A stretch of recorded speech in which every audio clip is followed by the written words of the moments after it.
கொண்டிருக்கிறார்கள் நம் மாண்புமிகு தமிழ்நாடு முதலமைச்சர் அவர்கள். மாண்புமிகு தமிழ்நாடு முதலமைச்சர் அவர்கள் கோட்டை கொத்தளத்தை நோக்கி வருகை தந்து கொண்டிருக்கிறார்கள். The Honorable Chief Minister of Tamil Nadu is on his way to the ramparts of Fort St. George. தமிழ்நாட்டின் முதலமைச்சராக மட்டுமல்லாமல் தமிழ்நாட்டில் வாழும் ஒவ்வொரு குடும்பத்திலும் குடும்ப அட்டைகளில் பெயர் இடம்பெறாத அண்ணனாகவும் தாய் மாமனாகவும் இருந்து ஒரு குடும்ப உறவாக தனது கடமைகளை செய்து வருகிறார்கள் நமது மாண்புமிகு தமிழ்நாடு முதலமைச்சர் அவர்கள்.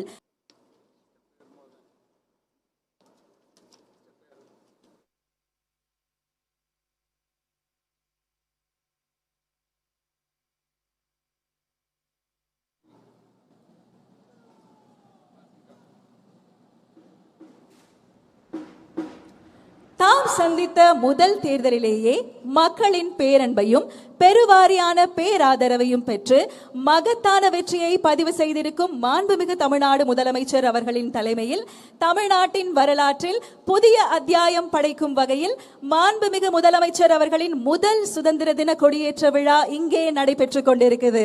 அனைவருக்கும் இனிய சுதந்திர தின நல்வாழ்த்துகள். சுதந்திரத்தின் பெருமையை போற்றும் இந்த புனித நாளில் வரலாறு மீண்டும் ஒரு புதிய அத்தியாயத்தை எழுத தயாராகிறது. ஆம், நாம் ஆவலுடன் எதிர்பார்த்து காத்து கொண்டிருந்த தருணம் தற்பொழுது நம் மாண்புமிகு தமிழ்நாடு முதலமைச்சர் அவர்கள் மூவர்ண கொடியை ஏற்றி வைத்து கொடி வணக்கம் செலுத்தி சிறப்பிப்பார்கள்.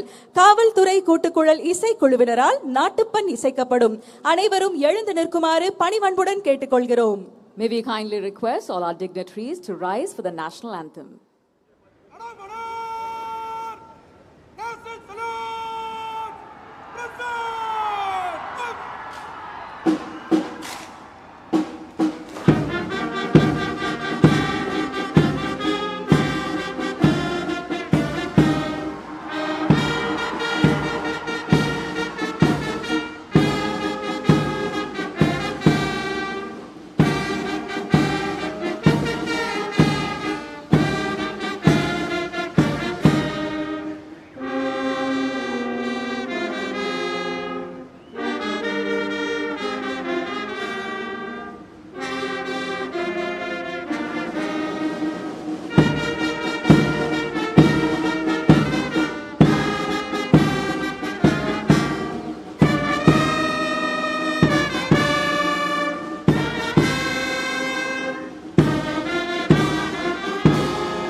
தாயின் மணிக்கொடி பாரீர், அதை தாழ்ந்து பணிந்து புகழ்ந்திட வாரீர்.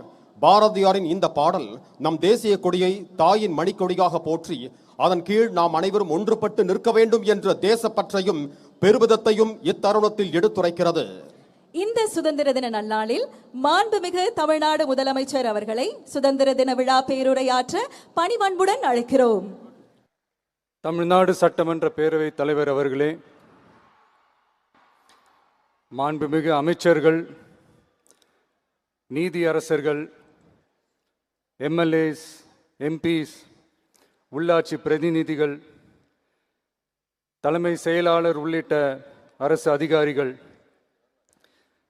நம்ம தாய்நாட்டின் சுதந்திர போராட்டத்தில் பங்கேற்று இன்னைக்கும் வாழ்ந்துட்டு இருக்கிற தியாகிகள், தற்போது குடும்ப ஓய்வூதியம் பெற்று வரும் சுதந்திர போராட்ட தியாகிகளின் வாரிசுதாரர்கள், டிஜிபி உள்ளிட்ட அனைத்து காவல்துறை அதிகாரிகள், முப்படைகளை சேர்ந்த அலுவலர்கள், வீரர்கள், சிறப்பு விருந்தினர்கள், இன்னைக்கு இந்த சுதந்திர தினத்தில் கோட்டையில் கொடியேற்றுறத பார்க்க வந்திருக்கிற பொதுமக்களுக்கும், இந்த சுதந்திர தினத்தை கொண்டாடிக்கிட்டு இருக்கிற என் நெஞ்சில் குடியிருக்கும் தமிழக மக்களுக்கும், மாணவ மாணவிகளுக்கும் அனைவருக்கும் என்னுடைய சுதந்திர தின நல்வாழ்த்துக்கள், என்னுடைய வணக்கத்தையும் தெரிவிச்சுக்கிறேன். தங்களுடைய உயிரை, உடமைய, வாழ்க்கைய எல்லாம் இழந்துட்டு நமக்காக சுதந்திரம் வாங்கி கொடுத்த நம்ம சுதந்திர போராட்ட தியாகிகள், அதில் பிரபலமானவர்கள் மற்றும் பேர் தெரியாதவங்க அப்படின்னு இருந்தாலும் அவங்க எல்லாருக்கும், ஏன் அவங்க ஒவ்வொருத்தருக்கும் தனிப்பட்ட முறையில் என்னுடைய வீர வணக்கங்கள்.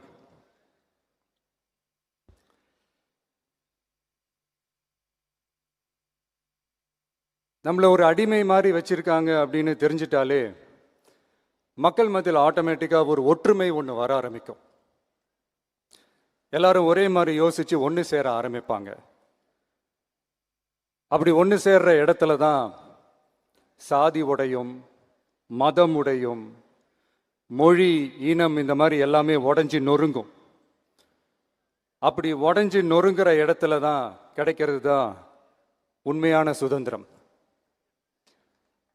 அதுதான் நம்ம மகாத்மா காந்திஜி அவர்கள் அவங்களுடைய தலைமையில் 1947 இதே இந்த ஆகஸ்ட் 15ஆம் தேதி நமக்கு அந்த சுதந்திரம் கிடைச்சிது. இன்னைக்கு நம்ம எல்லாரும் அந்த சுதந்திரத்தை கெட்டியாக பிடிச்சிக்கிட்டு படிப்படியாக டெவலப் ஆகி வந்துக்கிட்டே இருக்கிறோம். அந்த டெவலப்மெண்ட்ஸை அடுத்தடுத்த கட்டத்துக்கு கொண்டு போக வேண்டியது நம்ம எல்லாருடைய ஒரு கடமையும் கூட. இந்த நேரத்தில் நம்ம தமிழ்நாட்டை லஞ்சத்திலேருந்து, ஊழல்லேருந்து காப்பாற்றுறதும் ஒரு மிகப்பெரிய ஒரு விடுதலைக்கு சமமான ஒரு விஷயந்தான். அதை நோக்கி தான் நம்ம அரசும் செயல்பட்டுக்கிட்டு வந்துக்கிட்டு இருக்கு.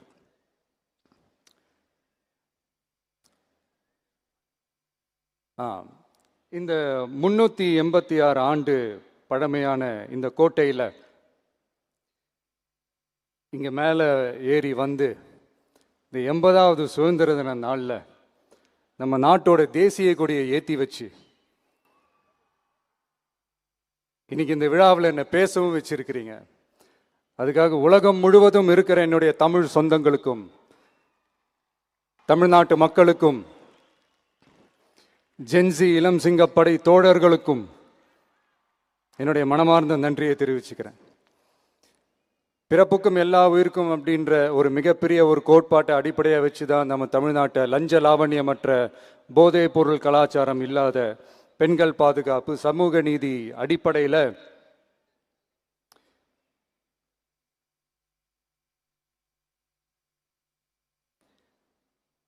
ஒரு வெளிப்படையான, ஒரு உண்மையான, ஒரு நேர்மையான ஒரு நிர்வாகமாக இதை நாம் செயல்பட்டுக்கிட்டு வந்துக்கிட்டு இருக்கிறோம். பொது வாழ்வில் சமரசம் இருக்கவே கூடாது. மக்கள் நலன் தான் மிக மிக முக்கியமான ஒரு விஷயம். அந்த அடிப்படையில் தான் தமிழக வெற்றி கழக அரசு செயல்பட்டுக்கிட்டு வந்துக்கிட்டு இருக்கோம். அதே அடிப்படையில் தான் மக்கள் நலன் சார்ந்த திட்டங்கள்லையும் நம்ம சென்ட்ரல் கவர்மெண்ட்டோட நிர்வாக ரீதியாக ஒத்துழைப்போட இருக்கிறோம். But at the same time நம்ம தமிழ்நாடு கொள்கைகள்னு வந்துட்டா மாநில உரிமைகளுக்கு எதிரான முடிவுகள்லையும் சரி, தமிழ்நாட்டுக்கு எதிரான கொள்கை முடிவுகள்லையும் சரி, நம்ம டிவிகே அரசு எப்பவுமே எதிர்க்கும். அதில் எந்த மாற்று கருத்துமே கிடையாது. அதே மாதிரி இதுக்கு முன்னாடி நிறையா திட்டங்கள்லாம் கொண்டு வந்திருக்காங்க. அதில் எதெல்லாம் மக்களுக்கு யூஸ்ஃபுல்லாக இருக்கிற மாதிரி திட்டங்கள் இருக்கோ அதெல்லாம் கண்டினியூ பண்ணிக்கிட்டு தான் இருக்கிறோம். ஃபார் எக்ஸாம்பிள், ஜெயலலிதா மேடம் கொண்டு வந்த அம்மா உணவகம் திட்டம், அது இன்னும் மெருகேற்றி கண்டினியூ பண்ணிக்கிட்டு தான் இருக்கிறோம். அது மாதிரி காலை உணவு திட்டம், அதையும் இன்னும் விரிவுபடுத்தி 6th ஸ்டாண்டர்ட்லேருந்து 8th ஸ்டாண்டர்ட் வரைக்கும் அதையும் விரிவுபடுத்தி வர செப்டம்பர் 17ஆம் தேதி பெரியார் அவர்களுடைய பிறந்த நாள் அன்னைக்கு அதை தொடங்க இருக்கிறோம். ஸோ நம்மளுடைய அரசு, உங்களுடைய அரசு இந்த 3 மாதம் ஆகுது. இந்த 3 மாதத்தில் விவசாயிகளின் பயிர்க்கடன் ரூபாய் 5932.23 கோடி தள்ளுபடி செய்யப்பட்டுள்ளது. குறுவை சாகுபடி தொகுப்பு திட்டத்திற்கு ரூபாய் 134.83 கோடி வழங்கப்பட்டுள்ளது.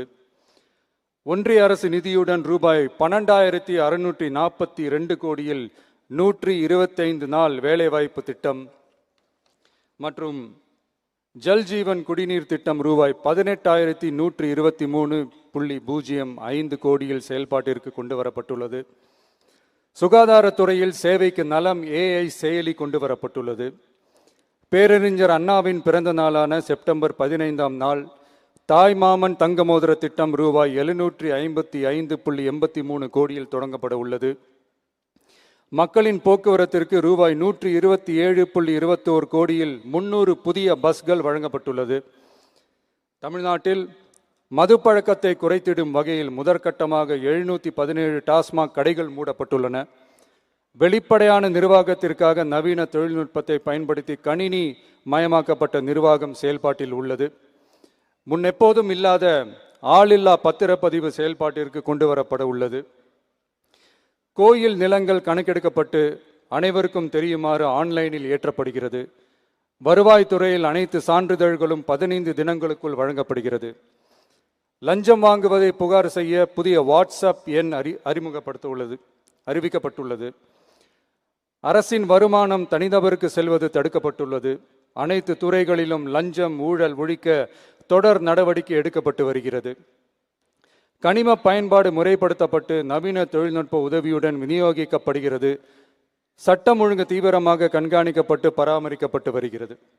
ஜூன் மாதம் 29, 30ஆம் தேதியில் நடந்த மாவட்ட ஆட்சியர் மற்றும் காவல் கண்காணிப்பாளர் மாநாட்டில் சட்டம் ஒழுங்கு பிரச்சனையில் கடுமையான நடவடிக்கை எடுக்க உத்தரவு போட்டிருக்கிறோம்.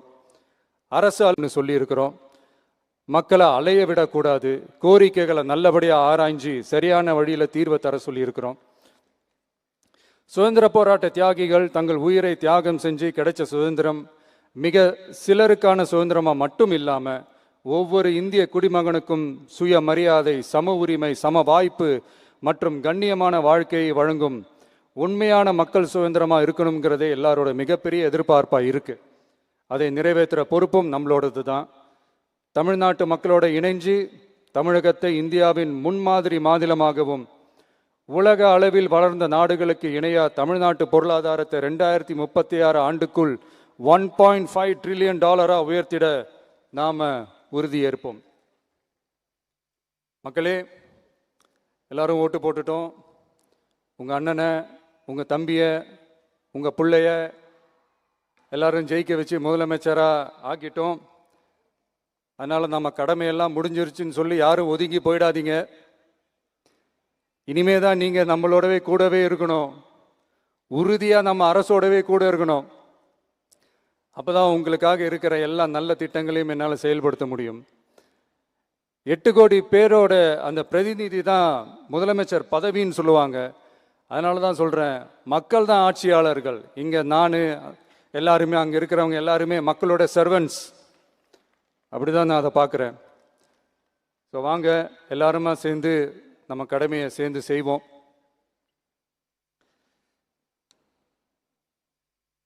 நம்ம அரசுக்கு எதிரான சக்திகளையும் சரி சதிகளையும் சரி முறியடிப்போம். நீங்க எல்லாரும் நம்மளோட இருக்கும்போது எனக்கு வேற என்னங்க கவலை? நல்லதை மட்டுமே நோக்கி நகருவோம். அப்படி நல்லதை மட்டுமே நோக்கி நகரும் உங்க அரசு உங்களுடைய எதிர்பார்ப்புகளையும் உங்களுடைய கருத்துக்களையும் மனசுல வச்சுக்கிட்டு தான் நல்ல சிறிய புதிய அறிவிப்புகளை அறிவிக்க இருக்கிறோம். அதில் ஒரு சிலதை மட்டும் இங்கே நான் படிக்கிறேன். 1, தாய்நாட்டிற்காக தன்னலமற்ற தியாகம் செய்து நமது நாட்டின் பாதுகாப்பிற்காக அரும்பாடுபட்ட முன்னாள் படை வீரர்களின் நலன் கருதி அவர்களது 2 மகள்களுக்கும் வழங்கப்படும் திருமண நிதி உதவி 25,000 ரூபாயிலிருந்து 50,000 ரூபாயாக உயர்த்தி வழங்கப்படும். 2, மாற்றுத்திறன் கொண்ட முன்னாள் படை வீரர் மற்றும் அவர்களை சார்ந்தோர்களுக்கு வழங்கப்பட்டு வந்த மாதாந்திர நிதியுதவி 5,000 ரூபாயிலிருந்து 7,000 ரூபாயாக உயர்த்தி வழங்கப்படும். 3, மாநில அரசால் விடுதலை போராட்ட வீரர்களுக்கு வழங்கப்பட்டு வரும் மாதாந்திர ஓய்வூதியம் 23,000 ரூபாயாக உயர்த்தி வழங்கப்படும். 4, மாநில அரசால் விடுதலை போராட்ட தியாகிகளின் குடும்பங்களுக்கு வழங்கப்பட்டு வரும் மாதாந்திர குடும்ப ஓய்வூதியம் 12,500 ரூபாயாக உயர்த்தி வழங்கப்படும். 5, வீரபாண்டிய கட்டபொம்மன், முத்துராமலிங்க, விஜய ரகுநாத சேதுபதி, மருது சகோதரர்கள் மற்றும் வாவு சிதம்பரனார் ஆகியோரின் வழித்தோன்றல்களுக்கு வழங்கப்பட்டு வரும் மாதாந்திர சிறப்பு ஓய்வூதியம் 11,500 ரூபாயாக உயர்த்தி வழங்கப்படும். இவற்றிற்கான அரசாணைகள் அரசால் வெளியிடப்பட்டுள்ளது. I once again extend my respectful greetings and salute the people of Tamil Nadu who has broken the caste and religious considerations, rejecting money and muscle power, and gave us an overwhelming support to establish people-centric and social justice government. We are on a mission mode to achieve corruption-free government. We want our people to develop zero tolerance towards corruption. And we appeal to the officials and the people of Tamil Nadu to make our state corruption-free. இன்னைக்கு இந்த விழாவில் பரிசு வாங்க போகிற, பாராட்டுகளை வாங்க போகிற, விருதுகளை வாங்க போகிற அனைவருக்கும் என்னுடைய வாழ்த்துக்களை தெரிவிச்சுக்கிறேன். இந்த விழாவை ரொம்ப அழகாக ஏற்பாடு செஞ்ச பொதுத்துறை செயலாளர் அவர்களோடு சேர்ந்து அலுவலர்களுக்கும், காலையிலேயே இந்த ப்ராக்டிஸ் பண்ணி சிறப்பான பரேட் நடத்திய காவல்துறை நண்பர்களுக்கும், இந்த விழாவை ரொம்ப பாதுகாப்பாக நடத்திய காவல்துறை அதிகாரிகளுக்கும், ஊடகத்துறை நண்பர்களுக்கும், சமூக ஊடகத்துறை நண்பர்களுக்கும் என்னுடைய மனமார்ந்த நன்றியை தெரிவிச்சுக்கிறேன். கான்ஃபிடென்ட்டாக இருங்க, நல்லதே நடக்கும், வெற்றி நிச்சயம். மீண்டும் சந்திக்கும் வரை நன்றி, வணக்கம். இந்த வீடியோ பிடிச்சிருந்தா இதை லைக் பண்ணுங்கள், ஷேர் பண்ணுங்கள்.